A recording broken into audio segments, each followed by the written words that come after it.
So let's talk a little more about entering the stream, letting go of ego. Anger, greed, and hatred are three motivating forces. In fact, they are the foundation of most of the motivational training that you'll ever get done. Anger, which has its more sophisticated languages like commitment, determination, passion. Many of the words that are used to drive performance in sport are what I would call got-to words. They are the language that I think is really toxic to the human development, the human consciousness at work.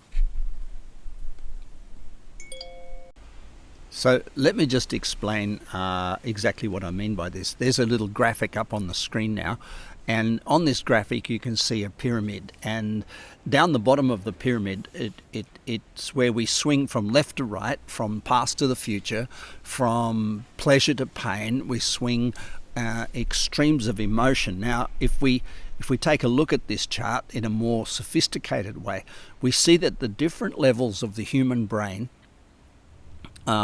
trigger with different levels of the pyramid. So if we talk about the evolution of the human species, we started off as a single cell human.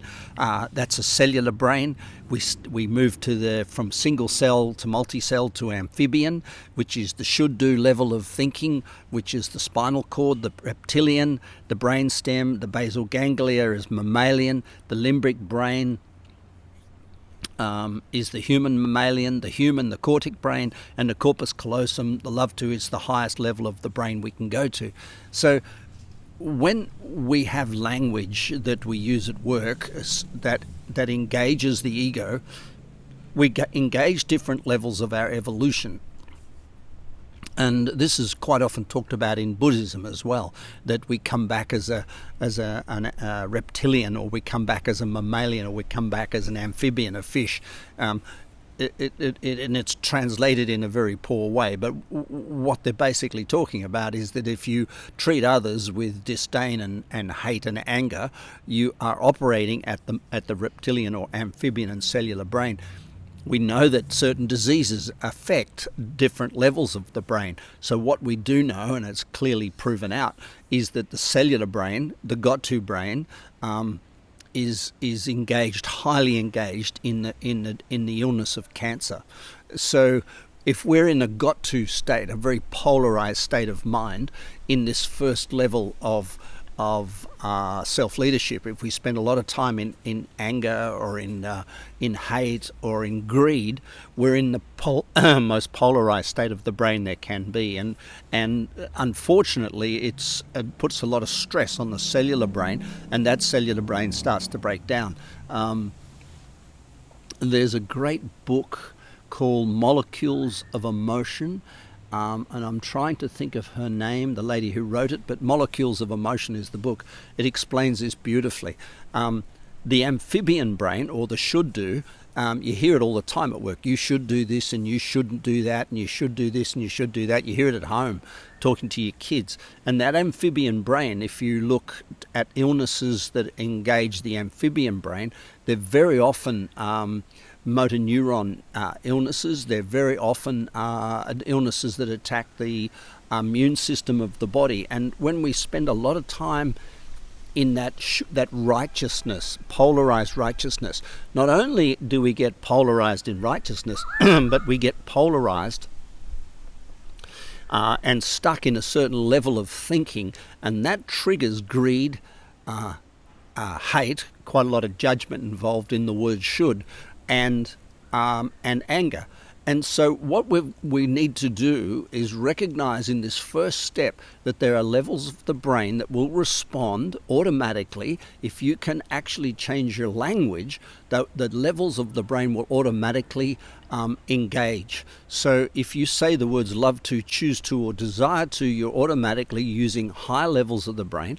You're not triggering disease. You're actually in a state of good consciousness. You will engage others in what you're doing. You will bypass a lot of the polarity that people at work in corporate consciousness that strive to implement the concept of sport success into business success, and they're very different, because in sport you can trigger a got to, should, or a need to brain to get you across the line in the last phase of your sport. You might do 100 meters in a state of got to, or you might run do a triathlon in the last kilometre of the run. You might be in a got to state of desperation, and that's probably okay in the last phase of that event to get you across the line, but it's not sustainable.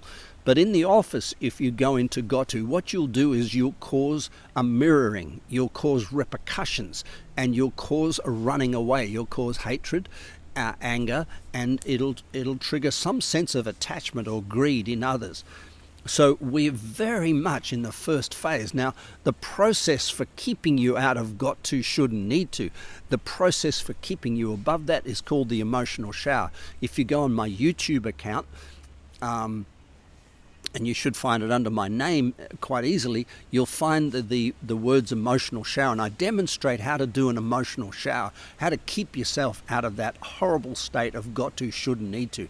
The other part of this is just to avoid advice that comes from you've got to do this, you should do that, and you need to do that, and avoid giving advice, because this is criticism.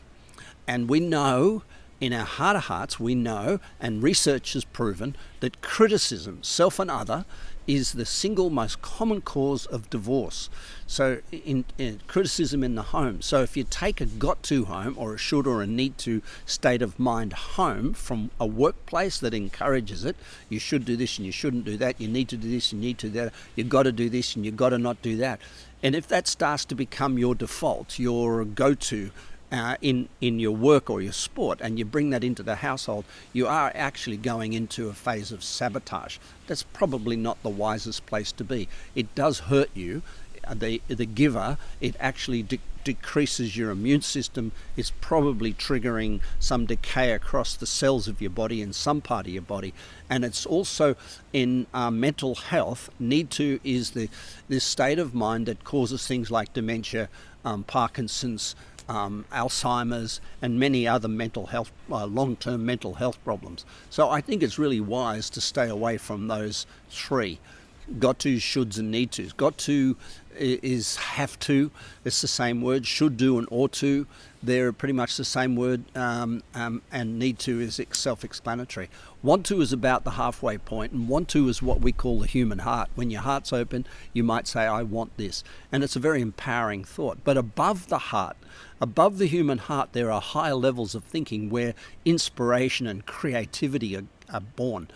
So let's move on. But these are the states of mind that are really can be really dangerous to you, and the states of mind that it can be really healthy. And it starts with language. It's been proven time and time again that we can talk ourselves into higher states of consciousness, not by transforming or doing anything or meditating or doing any of the sort, simply by re-engaging the part of the brain that responds to a more balanced level of thinking. As you'll find in the emotional shower description, the corpus callosum responds to balanced thought. Now, once you're in that balanced level of thought, you become what's called unconditional love, and you won't act. That's a state of complete stillness, and in that state there is a reception. So if we're a broadcasting system, the loudest noise we'll make is in a got to. We'll broadcast loud, polarized thoughts, but a great receptive state of mind is when we're in a love to or a choose to state of mind. These are the states of great leadership, where people don't feel like they're victims or persecuted or being punished by somebody in their workplace. It's a very important level of consciousness to achieve. So thank you very much for listening. I'm looking forward to sharing part 2, self-awareness, mind, body, feelings and objects with you when you're ready. Bye for now.